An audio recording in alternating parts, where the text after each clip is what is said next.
Cordiales saludos, apreciados amigos. Les invito a abrir sus Biblias en 2 de Pedro, capítulo 3. La retórica política de nuestros días es sobre algo llamado un nuevo régimen mundial. Una y otra vez los líderes mundiales hablan sobre un nuevo régimen mundial. La verdad del caso es que sí se acerca un nuevo régimen mundial, pero no va a ser implementado por los políticos. De hecho, el versículo 13 de 2 de Pedro capítulo 3 dice: pero nosotros esperamos, según sus promesas, cielos nuevos y tierra nueva. No solo un nuevo régimen mundial, sino que el mismo cielo va a ser nuevo. El nuevo régimen mundial está por venir, pero no como algunos piensan. Porque lo que este mundo llama un nuevo régimen mundial es solo una reestructuración del viejo desorden. Alguien dijo sabiamente: no se puede hacer buenos huevos revueltos con huevos podridos. El nuevo régimen mundial va a ocurrir cuando el Señor Jesucristo regrese con poder y gloria para recibir a los suyos y para juzgar a los que le rechazaron. Recuerde que 2 de Pedro habla del cristianismo auténtico, lo verdadero, no lo falsificado. Y cuando Pedro habla sobre el cristianismo auténtico, él está advirtiendo acerca de los apóstatas. En este tercer capítulo, primero tenemos un argumento contra la segunda venida del Señor Jesucristo por parte de los apóstatas.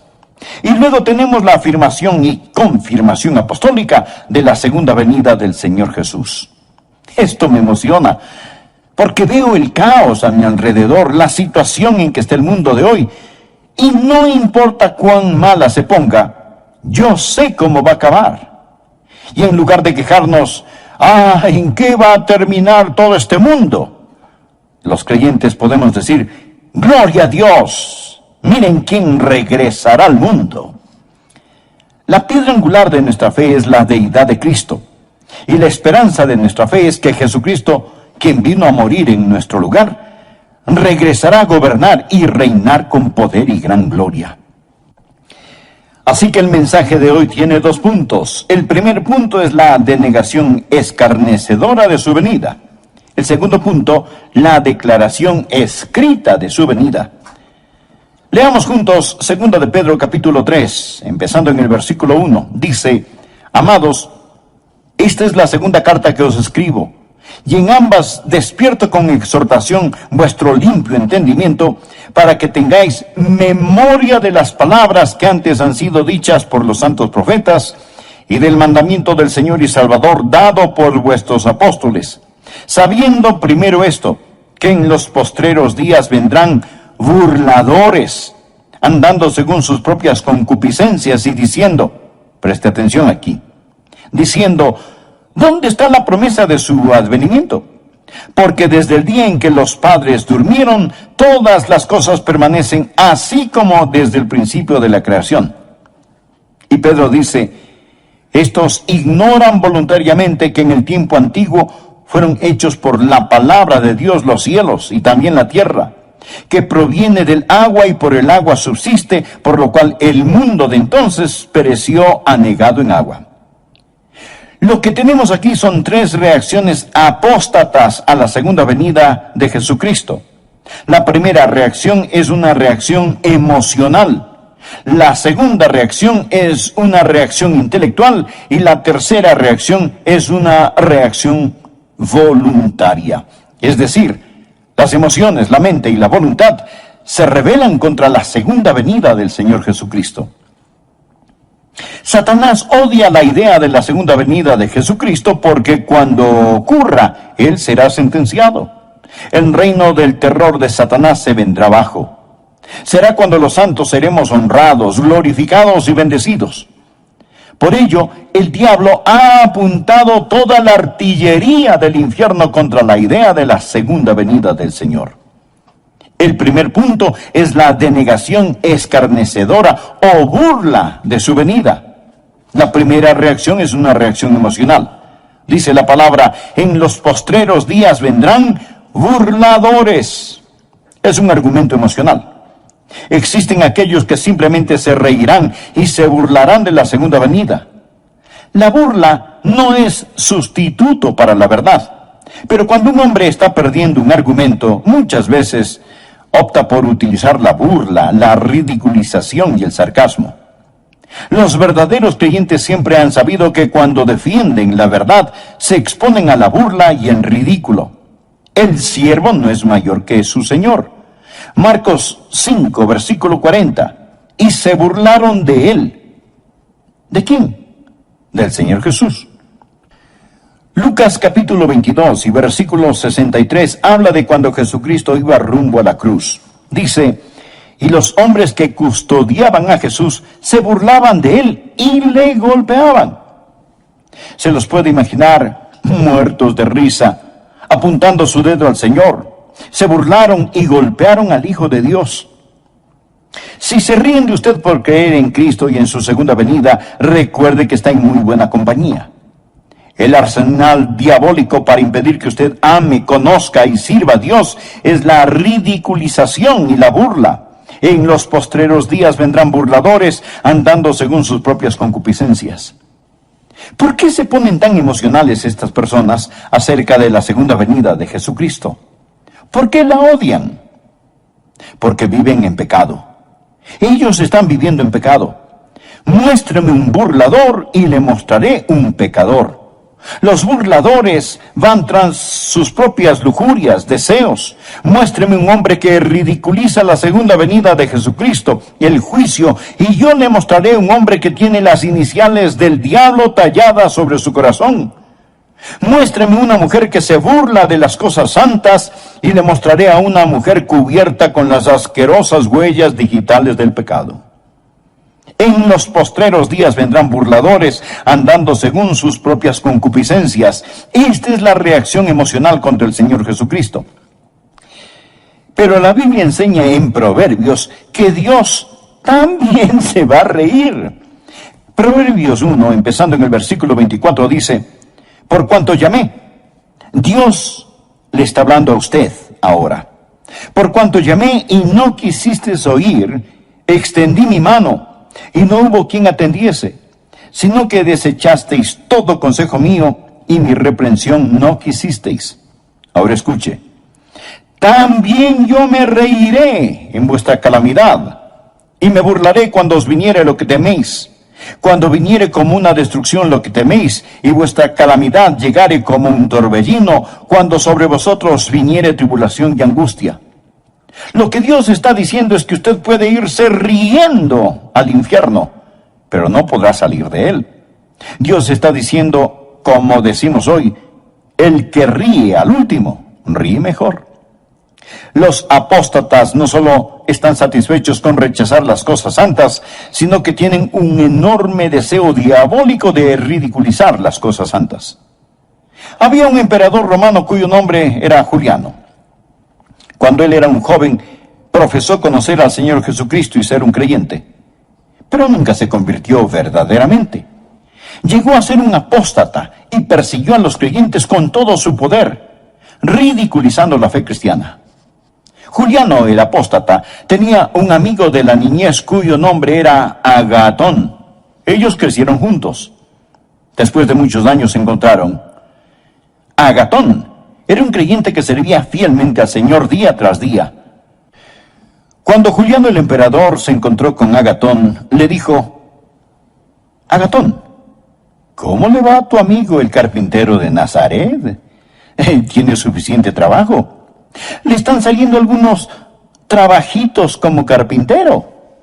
Y Agatón muy serenamente le respondió: oh sí, Juliano, él tiene mucho que hacer. De hecho, él está muy ocupado haciendo un ataúd para tu imperio.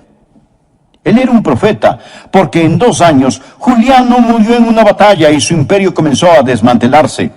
La historia nos dice que cuando Juliano el apóstata estaba tendido en el campo de batalla, se metió la mano en su herida mortal y tomó un puñado de sangre y la lanzó a los cielos y exclamó: has vencido, oh Galileo.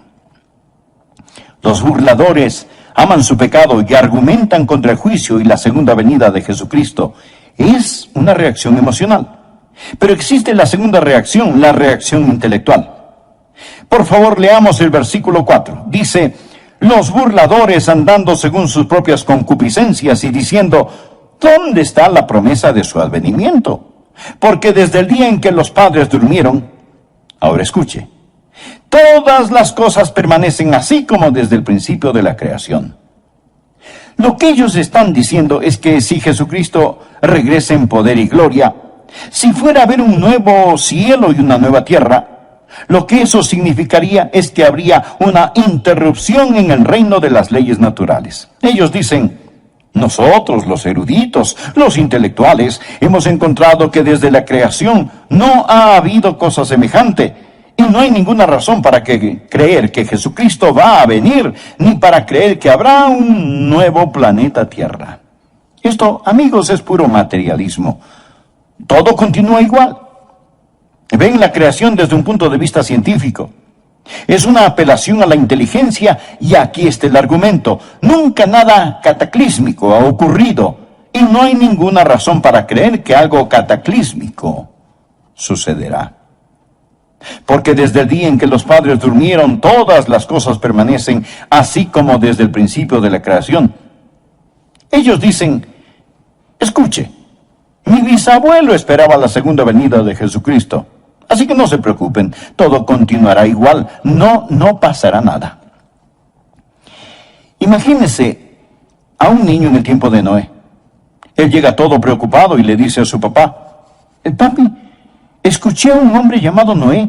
Dice que Dios va a destruir el mundo con un diluvio y está construyendo un gran barco. Él lo llama el arca.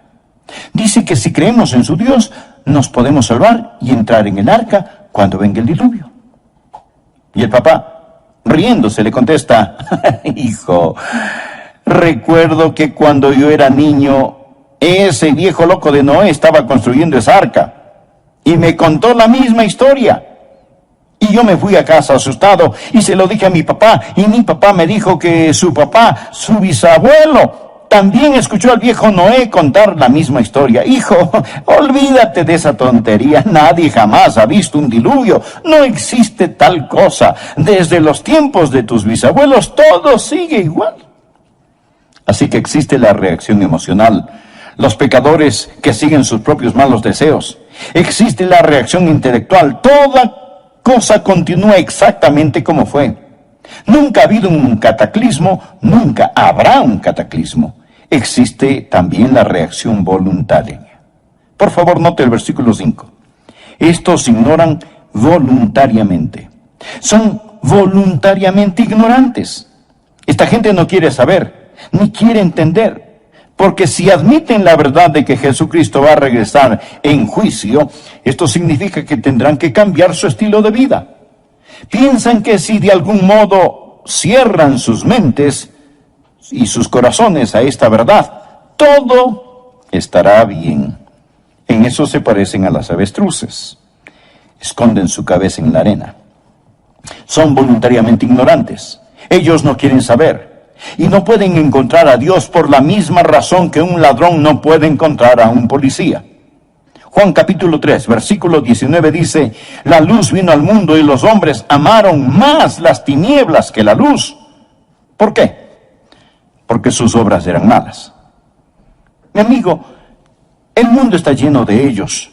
Usted habla con las personas sobre ponerse en paz con Dios, les habla sobre la segunda venida de Jesucristo y lo cortan, lo paran, no quieren oír, no quieren saber.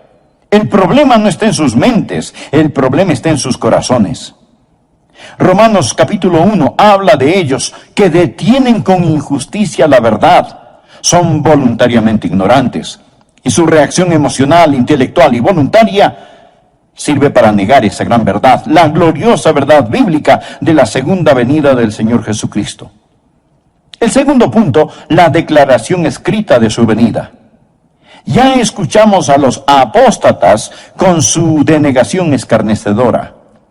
Ahora escuchemos a los apóstoles con su declaración escrita.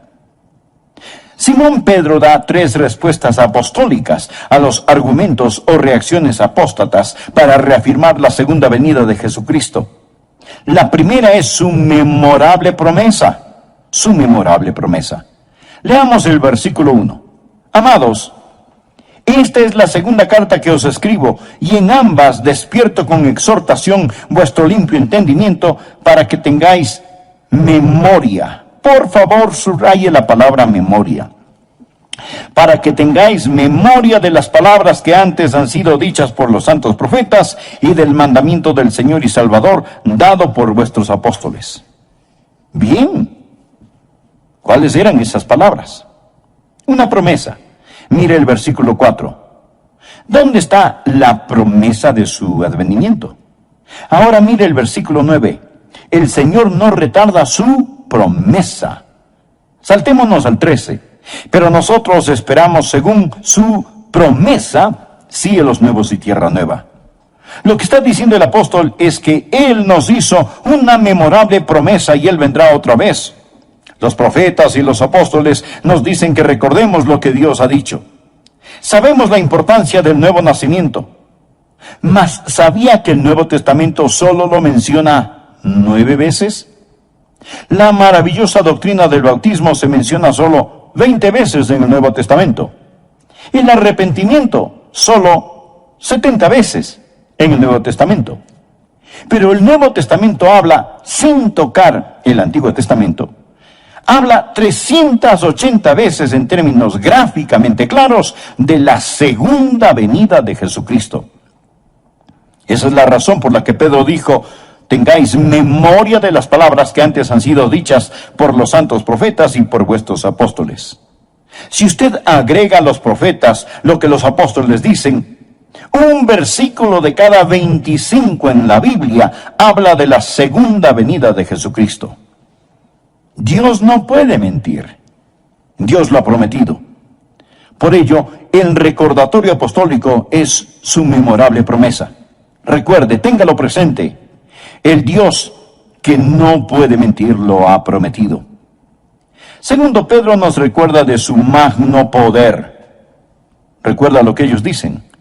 Los apóstatas dicen: todo continúa igual. No hay ninguna interrupción en el reino de las leyes naturales. Pedro les responde: ustedes son ignorantes por su propia voluntad de 2 cosas. La primera aparece en el versículo 5. Estos ignoran voluntariamente que en el tiempo antiguo fueron hechos por la palabra de Dios los cielos y también la tierra, que proviene del agua y por el agua subsiste, por lo cual el mundo de entonces pereció anegado en agua. Ahora Pedro les dice: mire, señor escéptico, mire, señor apóstata, usted dice que nunca nada cataclísmico ha ocurrido. ¿Y qué de la creación? Dios habló y fue hecho. Dios con su palabra creó el mundo y los universos.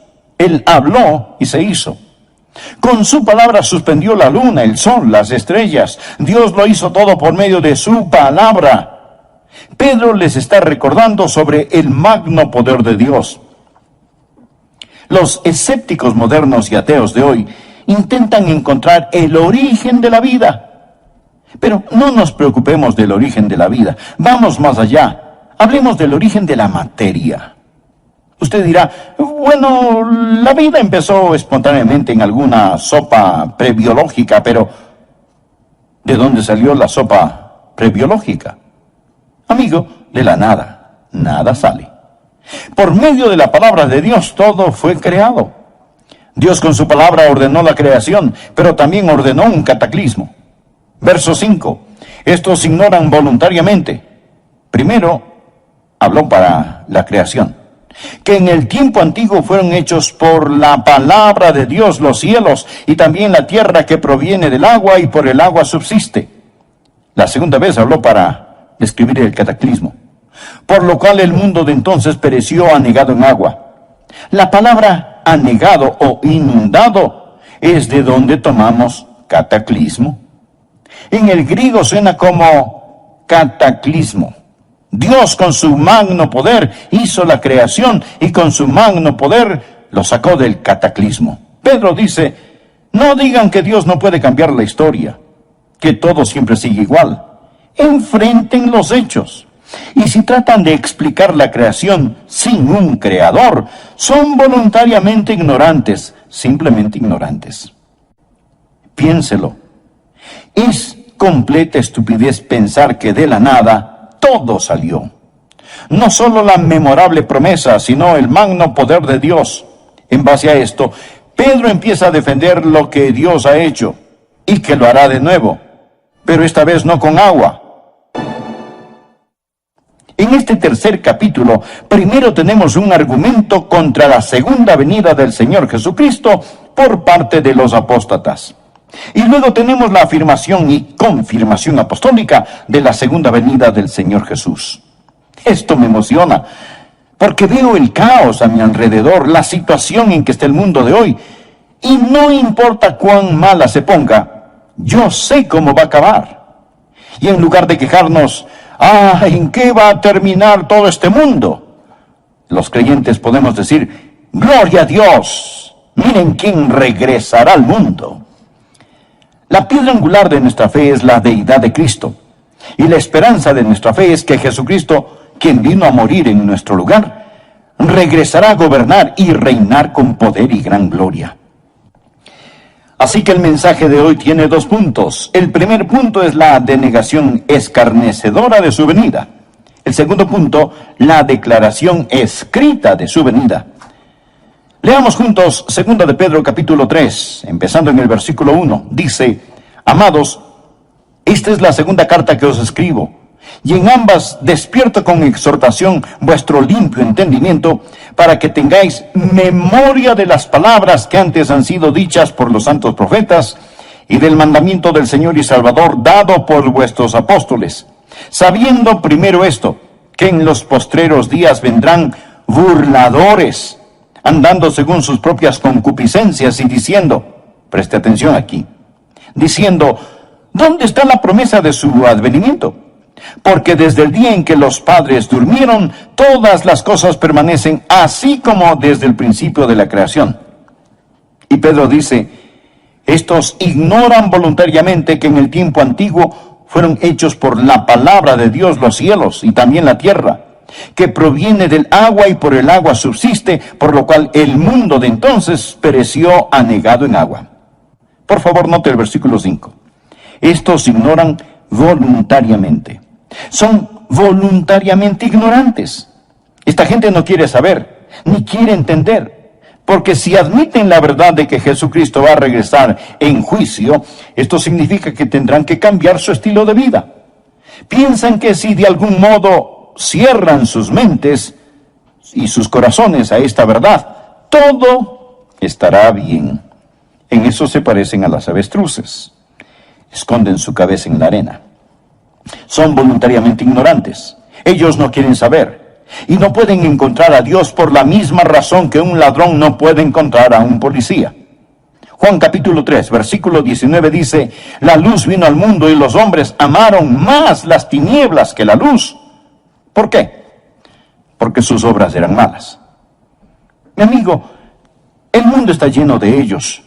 Usted habla con las personas sobre ponerse en paz con Dios, les habla sobre la segunda venida de Jesucristo y lo cortan, lo paran, no quieren oír, no quieren saber.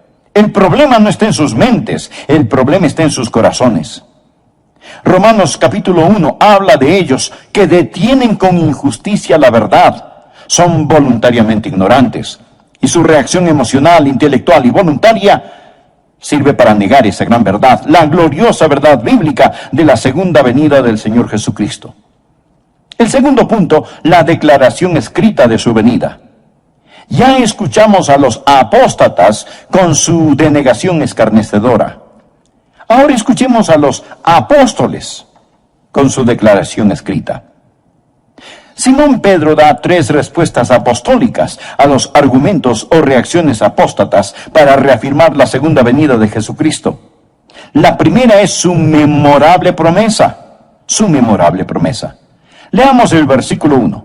Amados, esta es la segunda carta que os escribo, y en ambas despierto con exhortación vuestro limpio entendimiento para que tengáis memoria. Por favor, subraye la palabra memoria. Para que tengáis memoria de las palabras que antes han sido dichas por los santos profetas y del mandamiento del Señor y Salvador dado por vuestros apóstoles. Bien, ¿cuáles eran esas palabras? Una promesa. Mire el versículo 4. ¿Dónde está la promesa de su advenimiento? Ahora mire el versículo 9. El Señor no retarda su promesa. Saltémonos al 13. Pero nosotros esperamos según su promesa cielos nuevos y tierra nueva.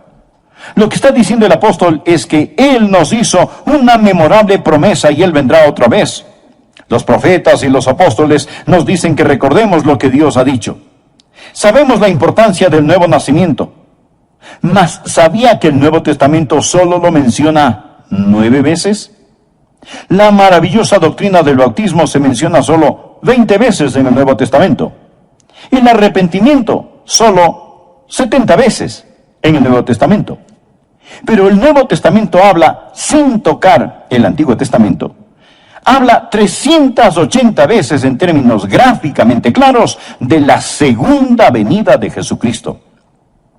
Esa es la razón por la que Pedro dijo: tengáis memoria de las palabras que antes han sido dichas por los santos profetas y por vuestros apóstoles. Si usted agrega a los profetas lo que los apóstoles dicen, un versículo de cada 25 en la Biblia habla de la segunda venida de Jesucristo. Dios no puede mentir. Dios lo ha prometido. Por ello, el recordatorio apostólico es su memorable promesa. Recuerde, téngalo presente. El Dios que no puede mentir lo ha prometido. Segundo, Pedro nos recuerda de su magno poder. Recuerda lo que ellos dicen. Los apóstatas dicen: todo continúa igual. No hay ninguna interrupción en el reino de las leyes naturales.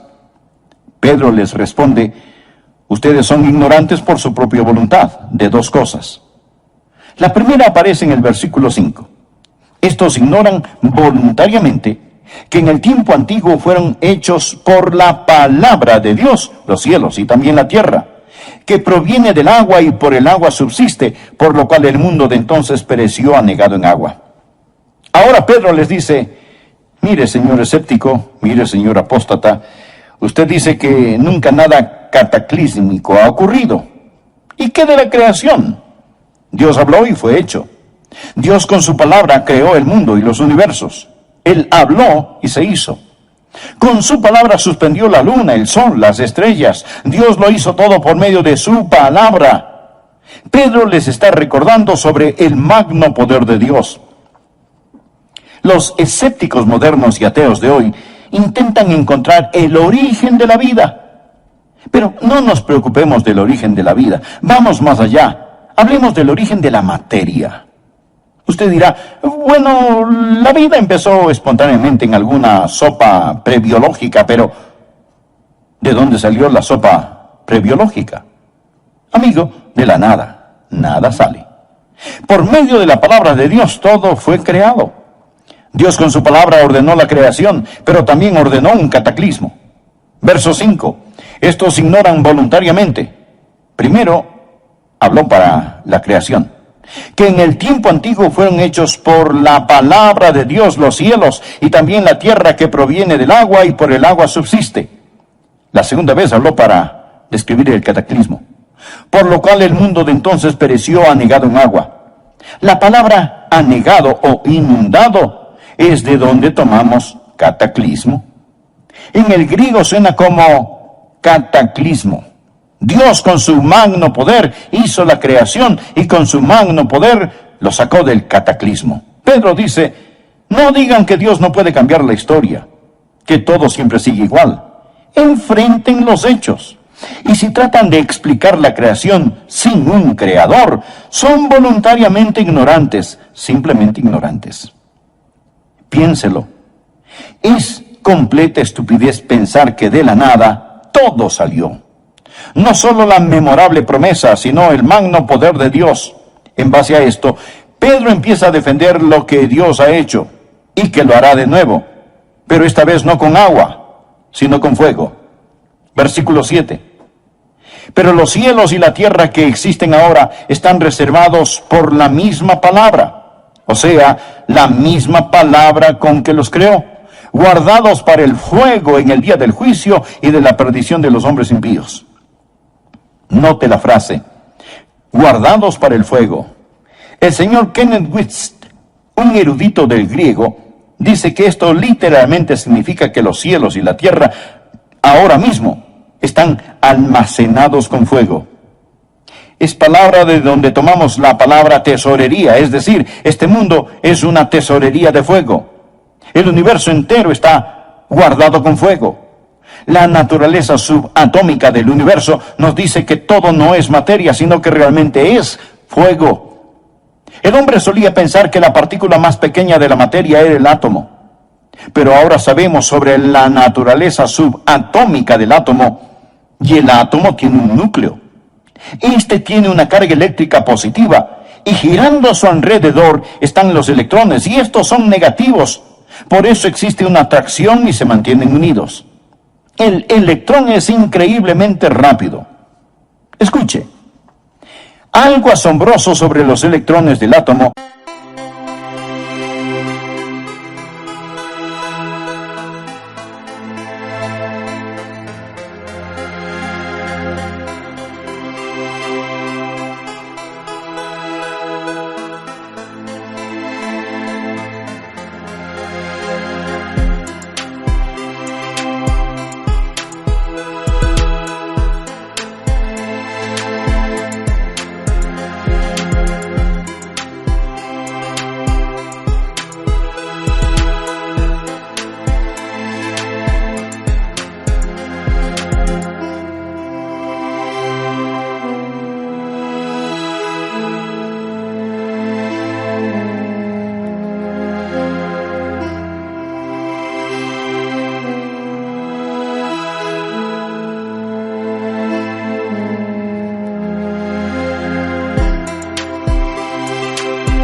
es que giran alrededor del núcleo billones de veces cada millonésima de segundo. Nadie sabe realmente qué es esta fuerza eléctrica. La podemos describir, pero no sabemos lo que es. Einstein dijo antes de morir que esperaba descubrir lo que es la electricidad, pero nunca lo hizo. Podemos poner esta cosa de algún modo en proporciones matemáticas, pero los científicos no saben cuál es la fuerza que los une. Dije que el núcleo tiene una carga eléctrica positiva y girando a su alrededor están los electrones que son negativos. Por eso existe una atracción y se mantienen unidos. Pero también tienen neutrones y protones. Los neutrones son neutros y los protones son positivos. No existe atracción, mas estos no se caen. ¿Qué causa que todos se mantengan unidos? Colosenses 1:17 nos habla acerca del Señor Jesús y dice, todas las cosas en Él subsisten. Significa que Él lo sostiene todo, ya sean los planetas en órbita o los electrones que giran alrededor del núcleo de un átomo. Él es la goma de las galaxias, el Señor Jesucristo. Hebreos 1:3 dice, Jesús quien sustenta o sostiene todas las cosas con la palabra de su poder. Pedro dice, están guardados con el fuego. Todo es fuego, porque todo está formado de una estructura molecular. Hebreos 11:3 dice, lo que se ve fue hecho de lo que no se ve. Pedro les dice a los apóstatas que ridiculizan la segunda venida de Jesucristo, les recuerdo su memorable promesa, les recuerdo su magno poder y les recuerdo su misericordiosa paciencia. Por favor, leamos el versículo 8. Mas, oh amados, no ignoréis esto, que para con el Señor un día es como 1000 años y 1000 años como un día. El Señor no retarda su promesa, según algunos la tienen por tardanza, sino que es paciente para con nosotros, no queriendo que ninguno perezca, sino que todos procedan al arrepentimiento. Pero el día del Señor vendrá como ladrón en la noche, en el cual los cielos pasarán con gran estruendo. Usted sabe que la gente que intenta deducir cómo todo llegó a ser, dicen, bien, todo empezó con una gran explosión. Nunca nos explican qué fue lo que explotó. Solo el hombre puede desviarse 180 grados hacia lo opuesto. Todo no empezó con una gran explosión. Todo va a concluir con una gran explosión. Dice la palabra, Pero el día del Señor vendrá como ladrón en la noche, en el cual los cielos pasarán con gran estruendo, y los elementos ardiendo serán deshechos. Ardiendo significa calor interno, fiebre, calentura. Y la tierra y las obras que en ella hay serán quemadas. Puesto que todas estas cosas han de ser deshechas, ¿cómo no debéis vosotros andar en santa y piadosa manera de vivir, esperando y apresurándoos para la venida del día de Dios, en el cual los cielos encendiéndose serán deshechos, y los elementos siendo quemados se fundirán? Pero nosotros esperamos, según sus promesas, cielos nuevos y tierra nueva, en los cuales mora la justicia. Por lo cual, oh amados, estando en espera de estas cosas, procurad con diligencia ser hallados por Él sin mancha e irreprensibles, en paz. Amigo, presta atención al versículo 15. Y tened entendido que la paciencia de nuestro Señor es para salvación. La paciencia de Dios es para salvación. ¿Y qué significa? Mi estimado amigo, significa que Dios no quiere que usted muera y vaya al infierno. Eso es lo que significa. Si Jesucristo hubiera regresado ayer y usted no es salvo, su destino estaría irrevocablemente establecido. El Señor mantiene la puerta de la misericordia abierta para usted. Dios es un Dios de misericordia. Y Pedro les contesta a los apóstatas estas tres cosas. Existe una memorable promesa, existe el magno poder de Dios y existe la misericordia y la paciencia de Dios. Versículo 9. El Señor no queriendo que ninguno perezca, sino que todos procedan al arrepentimiento. Dios está esperando que usted acepte su salvación. Y usted dirá, bueno, si Dios es tan misericordioso, yo no tengo de qué preocuparme. No, mi estimado amigo, mire el versículo 10. Pero el día del Señor vendrá. Verá, ambas, la ira y la misericordia, son atributos de Dios. Si usted dice que Dios es todo ira y no misericordia, eso es solo parte de la verdad. Y si dice que Dios es todo misericordia y no ira, eso es solo parte de la verdad. Cuando usted toma solo parte de la verdad y la convierte en toda la verdad, se vuelve una falsedad. Existe la misericordia de Dios y la ira de Dios. Dios no quiere que ninguno perezca, pero la ira, el día del Señor, vendrá. Alguien sabiamente dijo, ahora mismo las tempestuosas aguas de la ira de Dios golpean furiosamente la represa de su misericordia. La misericordia debe dar paso a la ira, porque el día del Señor vendrá.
Yo no sé cuándo la última alma que completará la esposa se convertirá. Quizás sea usted, amigo, y la esposa estará completa. Entonces sonará la trompeta. Los muertos en Cristo resucitarán primero, y los que estemos vivos seremos arrebatados y cambiados así, en un abrir y cerrar de ojos, para encontrarnos en el aire con el Señor. Pero no sé cuándo será, mas Él está por venir. Amigo, si Jesucristo fuera a venir ahora mismo, ¿qué pasaría con usted? Verá, Él dijo, pero el día del Señor vendrá. ¿Cómo? Mírelo, como un ladrón en la noche, de repente, inesperadamente, cataclísmicamente. Jesús dijo en Lucas 13:3, No, antes si no os arrepentís, todos pereceréis igualmente. Pero el Señor no quiere que ninguno perezca, sino que todos procedan al arrepentimiento. Amigo, Él está por venir, en llamas de fuego. Pues arrepentirse. ¿Cuál es el arrepentimiento? La palabra griega metanoia o arrepentimiento significa cambiar de pensar. Antes usted confiaba en sí mismo, vivía en pecado, iba por su lado, hacía lo que le daba la gana. Ahora se da un cambio radical y dramático de pensar, se arrepiente, pone su fe no en sí mismo, sino en Jesucristo, abandona sus pecados, abandona sus viejos caminos. Estimado amigo, ¿es usted salvo? No le pregunté si es usted católico, bautista, metodista o lo que sea. Lo que quiero decir es que necesita saber sin lugar a dudas que se ha arrepentido de sus pecados y que ha recibido a Cristo como su Salvador personal. Le imploro que lo haga ahora. Y le invito a orar de la siguiente manera. Usted personalmente. Amado Dios, yo sé que tú me amas. Sé que quieres salvarme. Jesús, tú moriste en mi lugar para salvarme y prometiste salvarme si confiaba solo en ti. Y eso es lo que estoy haciendo ahora. Confío en ti. En este momento, con todo mi ser, abro mi corazón, me arrepiento de mis pecados y te recibo como mi Señor y Salvador. Gracias por salvarme.